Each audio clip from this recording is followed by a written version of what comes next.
बिस्मिल्लाहिर्रहमानिर्रहीम। अस्सलाम वालेकुम नाज़रीन, एक नए व्लॉग के साथ आपकी खिदमत में हाजिर हैं। हम इस वक्त मौजूद हैं सुप्रीम कोर्ट ऑफ पाकिस्तान में। मेरे साथ मौजूद हैं मतीउल्लाह जान साहब, सीनियर जर्नलिस्ट हैं। नाज़रीन, आपसे कुछ देर कबल ही सुप्रीम कोर्ट के कमरा अदालत नंबर 1 में एक मुकदमे की समाअत के दौरान जनाब जस्टिस मंसूर अली शाह, जस्टिस आयशा मलिक और जस्टिस अकील अब्बासी की जानिब से आइनी बेंच से मुतालिक कुछ अहम ऑब्जर्वेशंस आई हैं। उसके हवाले से आपके साथ बात करेंगे और सुप्रीम कोर्ट में चल क्या रहा है, जस्टिस याह्या अफरीदी कहाँ पर हैं, उस हवाले से भी कुछ बात आपके साथ करेंगे। सबसे पहले मती भाई मैं पढ़ देता हूँ जो आज कमरा अदालत में हुआ। ये था जी, टैक्स से मुतालिक केस की समाअत थी और इसमें आइनी बेंच का तस्करा हुआ है। जस्टिस आयशा मलिक कहती हैं ये केस आइनी बेंच सुनेगा, हम रेगुलर बेंच हैं जो इसको सुन रहे हैं। जस्टिस मंसूर अली शाह बोले इस वक्त आइनी बेंच नहीं तो ये जो गैर आइनी बेंच बैठा है इसका क्या करना है। वो अपने बेंच को गैर आइनी बेंच कह रहे थे। ऑन अ लाइटर नोट बहरहाल ये बात हो रही थी। कहते हैं जब तक आइनी बेंच नहीं बैठेगा क्या हम गैर आइनी हैं। मतलब है कि जब तक आइनी बेंच नहीं बैठता आइनी मुकदमात नहीं सुने जाएंगे। हम इस केस को सुन भी लें तो कोई हमें पूछ नहीं सकता।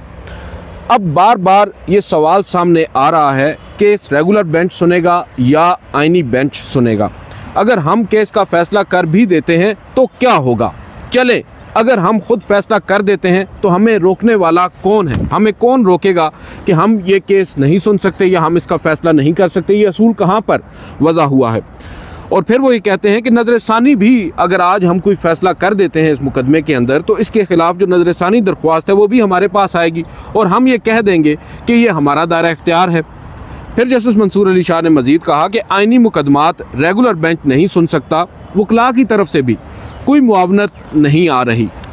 जस्टिस अकील अब्बासी बोले अभी हम ये केस सुन सकते हैं या नहीं। जस्टिस मंसूर अली शाह बोले थोड़ा वक्त दे दें तो देखते हैं क्या होता है। जस्टिस आयशा मलिक बोली आर्टिकल 2A के मुताबिक प्रैक्टिस एंड प्रोसीजर कमेटी इसका फैसला करेगी जिसमें अभी वक्त लगेगा। प्रैक्टिस एंड प्रोसीजर कमेटी इसका फैसला करेगी कि क्या ये आइनी बेंच सुनेगा या रेगुलर बेंच सुनेगा। फिर जस्टिस मंसूर अली शाह ने कहा कि हम आपकी गुजारिश पर कोई नुक्ता नज़र नहीं दे सकते, इसको मुलतवी कर देते हैं। यानी उन्होंने आज इस मुकदमे को रेफ़र नहीं किया। बहरहाल एक जल्द की तारीख वो देते हैं। कहते हैं हम सिर्फ गपशप लगा रहे हैं और केस की समाअत अदालत ने अब गैर मुअय्यना मुद्दत तक के लिए मुलतवी की है। मती भाई, ये आज एक मुकदमा था, मामूल का मुकदमा था। उसकी समाअत के दौरान जस्टिस मंसूर अली शाह साहब ने बज़ाहिर मुस्कुराते हुए, लबों पे उनकी मुस्कुराहट थी और हल्के फुल्के अंदाज में वो कह रहे थे कि ऑन अ लाइटर नोट हम ये बात कर रहे हैं कि हम सिर्फ गपशप लगा रहे हैं, मगर बहुत कुछ कह भी नहीं गए। Exactly, I think justice Mansoor Ali Shah ने तो काफ़ी पहले भी ये पॉइंट उठाया था कि इस बात का तयन कौन करेगा कि कौन सा मुकदमा आइनी है और कौन सा आइनी नहीं है। गैर आइनी तो नहीं कह सकते, मगर मुझे लगता है कि बड़े जेन्युइन और बड़े सीरियस क्वेश्चंस रेज़ किए हैं जस्टिस मंसूर अली शाह ने। और जिस तरह के कमेंट्स आए हैं जस्टिस आयशा मलिक, जस्टिस अकील अब्बासी की तरफ से भी, तो उससे ये वाज़े तौर पे लग रहा है कि अभी भी बहुत से गैप्स हैं, लूप होल्स हैं जो 26वीं आइनी तरमीम में फिल नहीं किए गए। और अभी भी अटॉर्नी जनरल को और जो फ्रीकैन के वकला हैं उनको बहुत सारे ऐसे सवालात का जवाब देना पड़ेगा जो सवालात आज जस्टिस मंसूर अली शाह ने रेज़ किए हैं।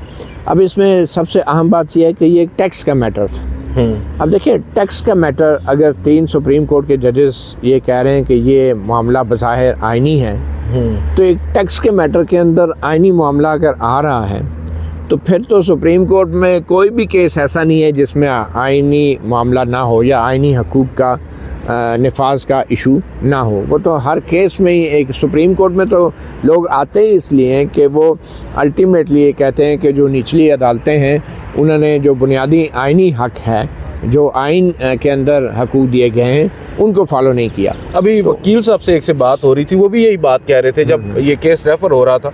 उन्होंने भी कहा कि देखें सुप्रीम कोर्ट ऑफ पाकिस्तान में अब ये मामला दबने वाला नहीं है, ये मज़ीद तूल पकड़ेगा। वजह यह है कि सुप्रीम कोर्ट में सिर्फ अपीलें नहीं आती, CPLAs यानी लीव टू अपील जो है उसके ऊपर और मोस्टली जो आइनी नुकात हैं उनके ऊपर ही डिसाइड किया जाता है कि आया इसको अलाउ करना है या नहीं करना। तो ये मामला बहुत पेचीदा होगा। हुकूमत ने बज़ाहिर तो उस वक्त जो मकासद उनके से थे वो हासिल कर लिए हैं, मगर उन मकासद को हासिल करते करते उन्होंने पूरी सुप्रीम कोर्ट का एक तरह से सत्यानाश भी कर दिया। मैं आपको एक और मिसाल दूँ अब अगर आज ये बेंच ये फैसला करता कि ये जो टैक्स का मैटर है ये आईनी बेंच के सामने लगाया जाए, तो अब ये 3 जजों का बेंच है, ठीक है, अब इनका ये हुक्म है कि ये आईनी बेंच के सामने लगाया जाए। अब अगर वो केस रजिस्ट्रार आईनी बेंच के सामने लगाता है और आईनी बेंच कहता है कि नहीं ये तो हमारा मैटर नहीं है, तो मुझे बताएं ना कि ये वो जुरिस्डिक्शन फिर क्या जो है वज़ीर कानून आज़म नज़ीर तारड़ बैठ के तय करेंगे दफ्तर में कि ये आईनी बेंच को केस जाना चाहिए या ये नॉर्मल बेंच को जाना चाहिए। ये क्लैश भी हो सकता है। अब ये बहुत बड़ा एक इशू भी बन सकता है अगर फौरी तौर पे इसकी वजाहत ना की गई, और ख़ास तौर पे ये वजाहत अटॉर्नी जनरल फॉर पाकिस्तान की तरफ से आनी चाहिए। और इसके ऊपर तो मुझे लगता है कि कौन सा केस आईनी है और कौन सा आईनी नहीं है, इसके हवाले से या तो कोई अलग से आईनी पटिशन आएगी, या फिर किसी केस के अंदर अगर सुप्रीम कोर्ट के नॉर्मल जजों ने, जो आईनी बेंच के अलावा जज हैं, उन्होंने ये तय कर दिया 3 जजों ने कि ये मैटर आईनी होंगे और ये आईनी नहीं होंगे। आप समझ रहे हैं? तो फिर इसका मतलब तो ये है कि अब ये कौन फैसला करेगा? ये आईनी बेंच फैसला करेगा कि कौन से मैटर आईनी और कौन से आईनी बेंच के सामने नहीं है, या फिर ये पुराने वाले बेंच फैसला करेंगे? ये एक और क्लैश की तरफ सूरत हाल जा सकती है। अच्छा, जो प्रैक्टिस एंड प्रोसीजर एक्ट में एक नई कमेटी भी आपको पता है बनाई गई है। बिल्कुल, वो नई committee practice and procedure act के तहत तो जो पुरानी वाली है ना, लेकिन 26वीं आईनी तरमीम में बनी है नई कमेटी, उसके तहत एक नई, और वो आईनी बेंच के जो 3 सीनियर तरीन जजेस हैं उन्होंने ये तय करना है, उसमें जो 26वीं तरमीम में बज़ाहिर जो वाज़े तौर पे लिखा गया है कि ये फ़ैसला जो है आईनी बेंच के 3 सीनियर तरीन जजेस की कमेटी ने तय करना है कि कौन सा मामला आईनी है या नहीं है। इसका मतलब है कि जो रजिस्ट्रार का कंट्रोल है जो सुप्रीम कोर्ट का जो रजिस्ट्रार है उसका कंट्रोल किसके पास चला गया? आईनी बेंच के पास चला गया। बिल्कुल सही। तो सुप्रीम कोर्ट के पास तो फिर रजिस्ट्रार का कंट्रोल भी नहीं रहा, क्योंकि आइन में उनको अख्तियार दे दिया गया है कि आईनी बेंच के आईनी बेंच के जो 3 जजेस हैं सीनियर तरीन, वो तय करेंगे।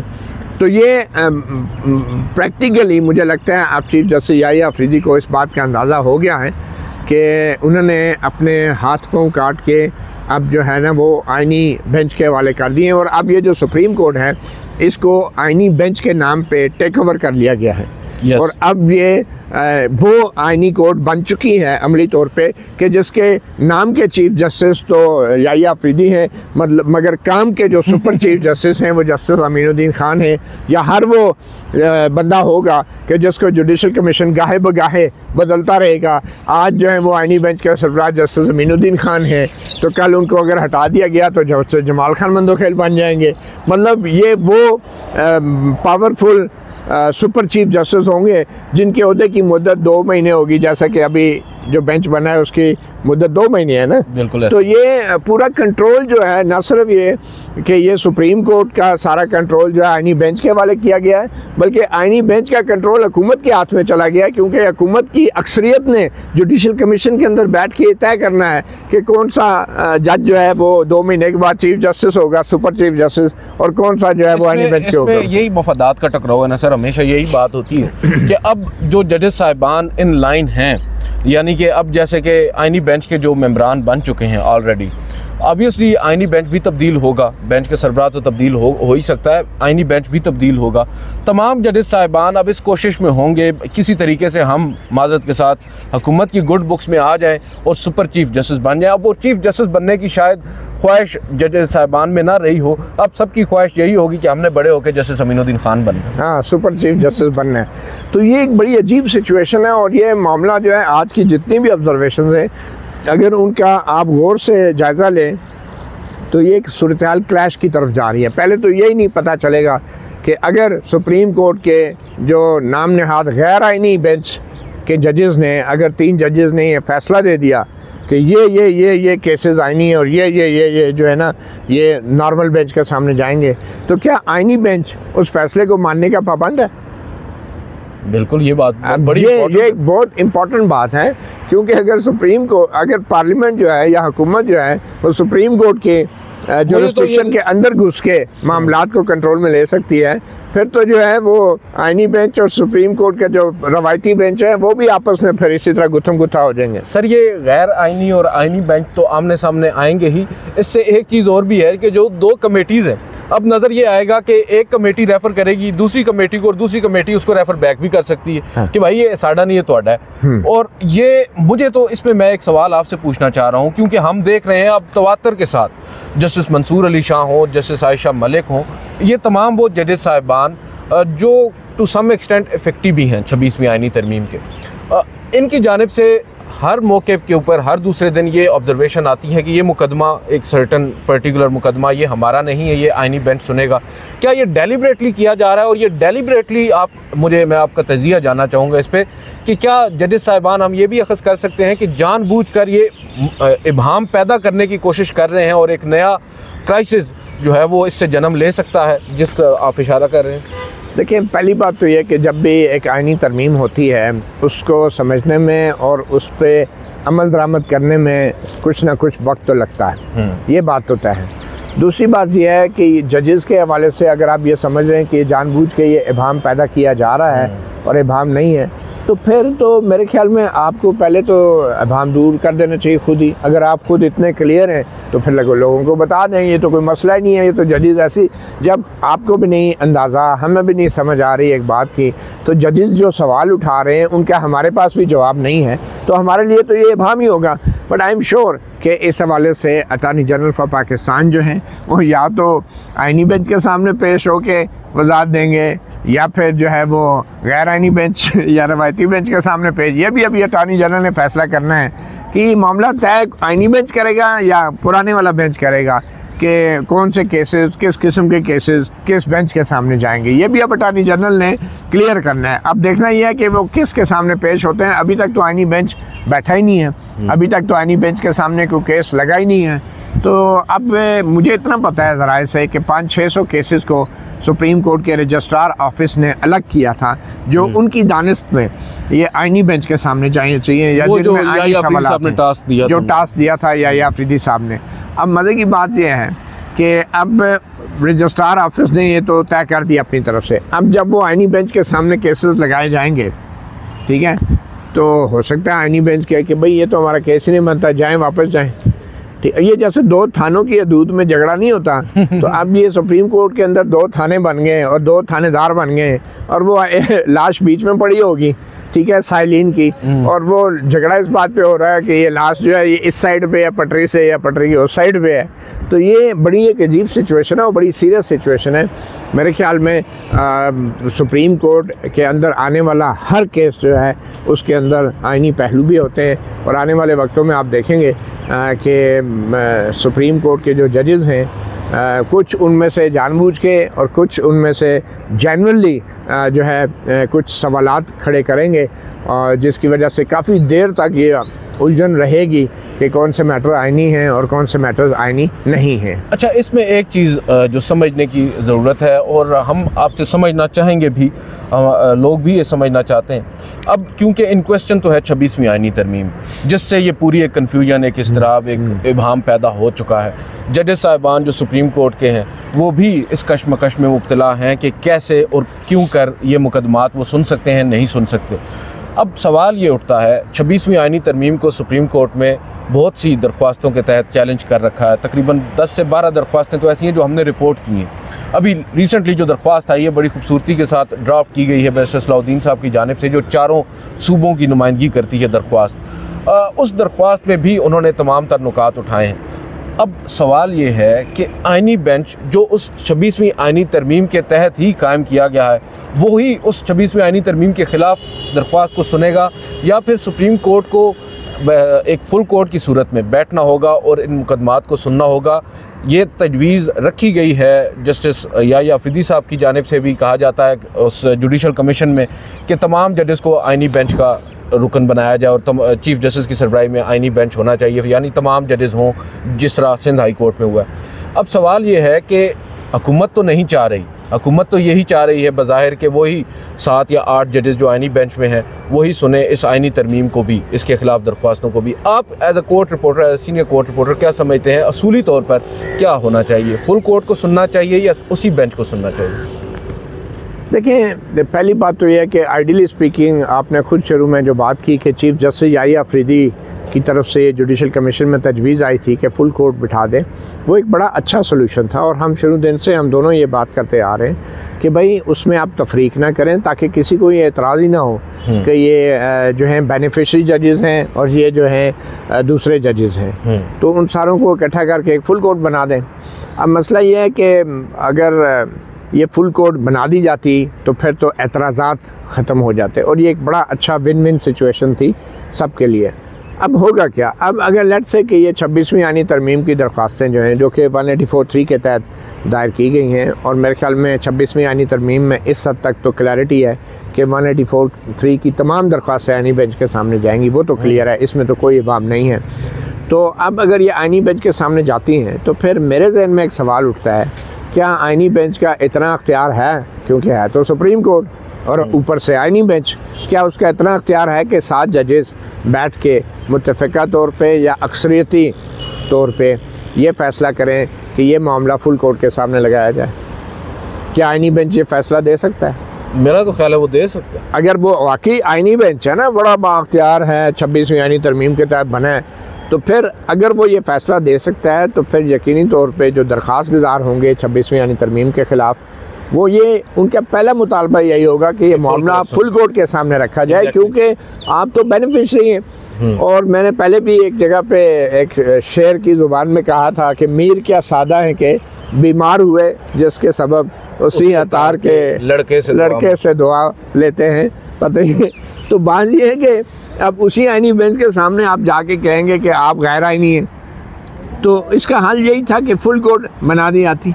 और मुझे अब समझ नहीं आ रही कि आईनी बेंच बन गया है, लेकिन अभी तक उसका रोस्टर नहीं जारी हुआ, अभी तक केसेस नहीं लगे, कमेटी का मीटिंग नहीं हो सकी। बताया ये जा रहा है जस्टिस जमाल मंदोखेल साहब गालिबन चाइना थे, वापस आ चुके हैं, हो सकता है आज ही कमेटी कन्वीन कर लें मीटिंग जस्टिस अमीनुद्दीन खान और डिसाइड कर लें।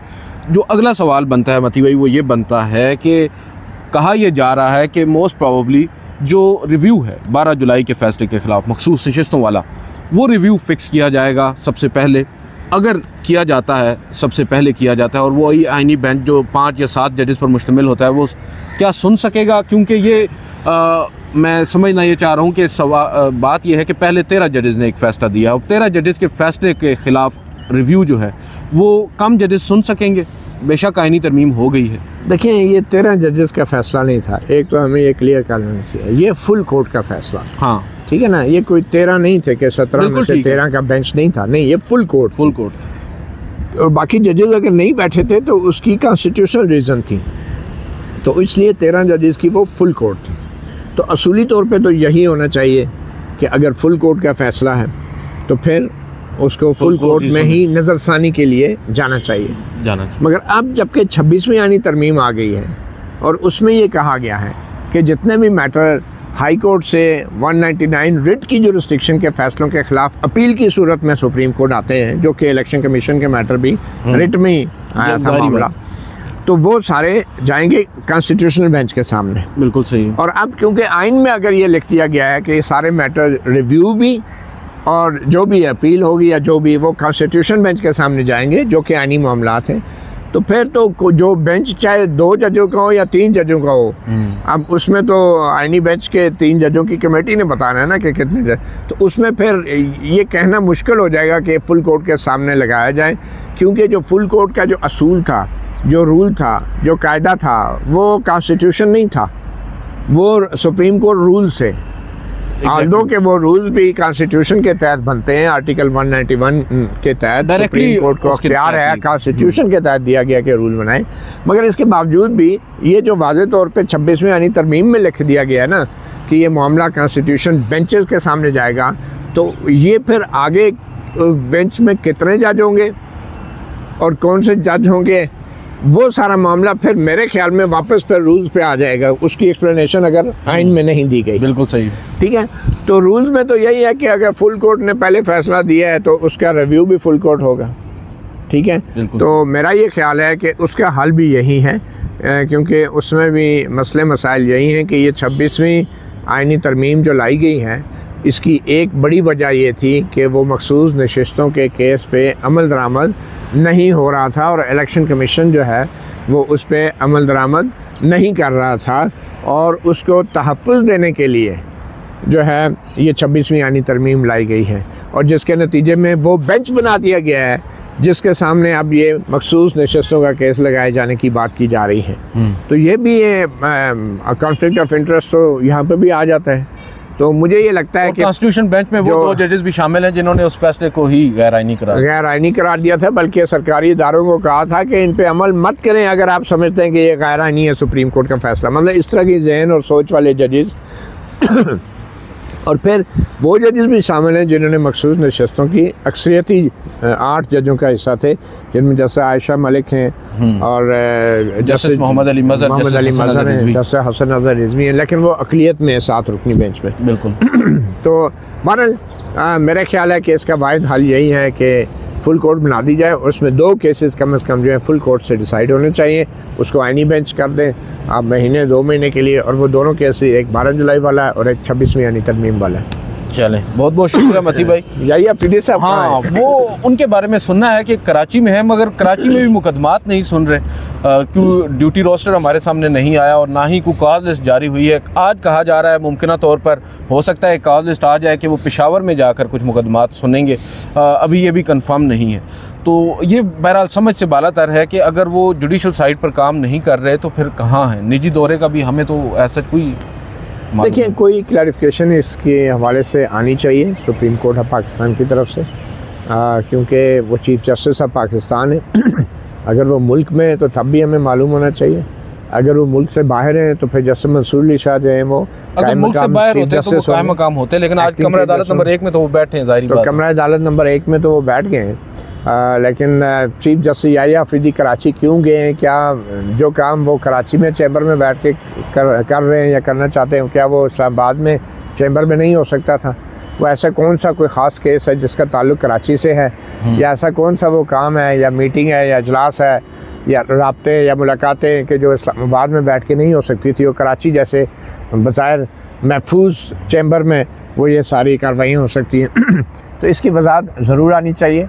और अभी ये भी समझ नहीं आ रही कि जो आईनी बेंच बन गया था, आपने ख़ुद कहा जस्टिस जमाल खान मंदोखेल आज वापस आ गए तो जजेस कमेटी की मीटिंग भी हो जाएगी, तो उसने काम कब शुरू करना है, ये बड़ा इम्पोर्टेंट है बात। और ये जितने पहले नुक्ते उठाए गए हैं कि हो सकता है आईनी बेंच के सामने कुछ लोग कहें कि भाई ये तो आपका केस ही नहीं बनता, ये आईनी बेंच का है ही नहीं है, फिर उस पर आईनी बेंच फैसला करेगा कि ये हमारा केस है या नहीं है।